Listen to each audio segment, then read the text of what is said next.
Das Schöne an einer Challenge ist, wie ich jetzt vorhin gesagt habe, dass man es einfach mal versuchen kann und sich nicht schon muss festigen auf, ich ändere jetzt mein komplettes Leben, sondern man kann sich einmal eine Zielspanne 'ne Zeitspanne geben und sagen: „Diese Woche mache ich das jetzt.“ Und das ist irgendwie auch einfacher, weil man weiß, man kann nachher, wenn es einem nicht passt, wieder weitermachen wie vorher. Aber man hat die Möglichkeit, neue Einsichten zu bekommen, neue Ansichten zu bekommen und wie ich jetzt gerade gesagt habe, wenn man etwas weiß, dann ist es nicht gleich geändert. Aber wenn man etwas erfährt, dann und es in seinem Bewusstsein hängen bleibt, dann kann man sich nicht mehr so einfach belügen.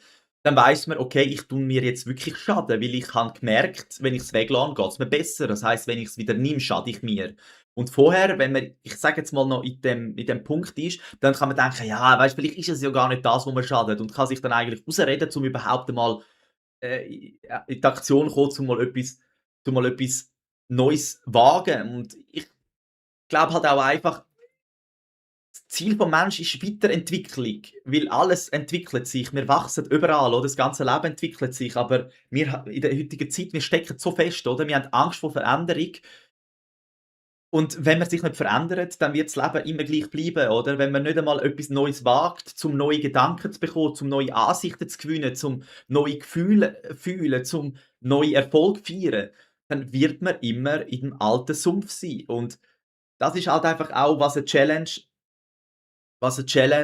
für mich halt auch bringt, oder? Weil jetzt bin ich wie mit dem Meditieren, dass ich jetzt einfach weiss: „Okay, ich werde es jetzt jede Woche machen.“ Vorher war es eine Überlegung gewesen, das einzuführen, also jede Woche. Jetzt habe ich die Bestätigung für mich, ich mache das jede Woche. Auch aus dem Grund, weil ich will meinen Geist können so weit dressieren, sage ich jetzt, oder meinen Verstand, dass wenn er Angst bekommt, dass ich weiß, was ich will, und wenn er Angst bekommt und wenn er wieder anfängt zu zweifeln, dass ich einfach kann sagen: „Nein, fertig. Es gibt nichts Schlimmes. Du musst mir nicht schon wieder dein Seich erzählen. Ich weiß es besser.“ Und das geht durch Erfahrung. Wenn man Erfahrung macht, dann kann man auch den Verstand abstellen. Wenn man nie 'ne neue Erfahrung macht, dann hat der Verstand immer recht.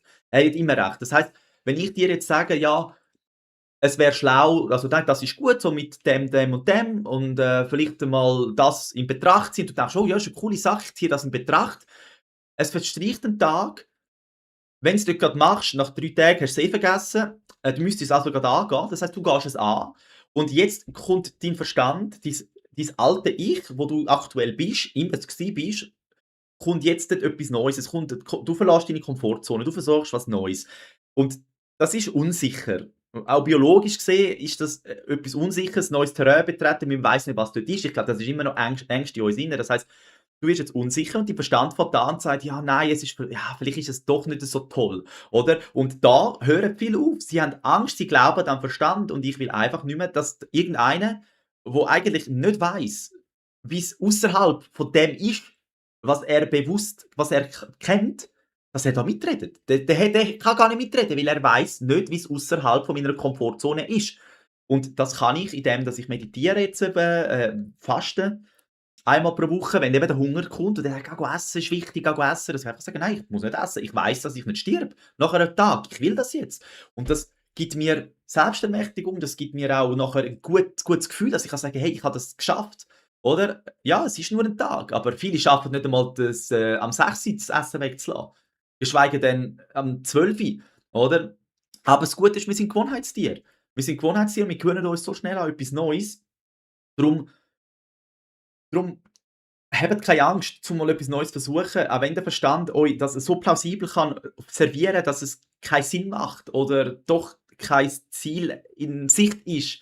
Er weiß nicht, wie es außerhalb von dieser Komfortzone ist, weil er kennt die Erfahrungen nicht. Er kann nur anhand von alten Sachen mitreden. Er kann dir nicht sagen, wie es dort draussen wird sein, wenn du etwas Neues wagst. Er wird dir dann mit alten Geschichten kommen, die schon 20 Jahre her sind. «Ja, du hast doch dort mal das erlebt. Pass besser auf, dass das nicht wieder passiert.» Ist dir jetzt aber 20 Jahre nie mehr passiert. Also warum soll es jetzt plötzlich genau, wenn du etwas Neues wagst, genau wieder passieren? Oder? Und so Sachen kann man genau mit Challenges einfach spielerisch mal angehen.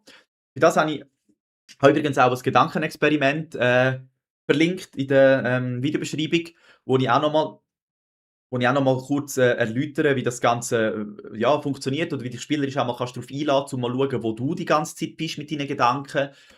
Und dass man auch ein bisschen versteht: Aha, Ja, in dem Fall, wenn ich die ganze Zeit in die Richtung denke, ist es nicht verwerflich, dass ich auch in die Richtung lebe.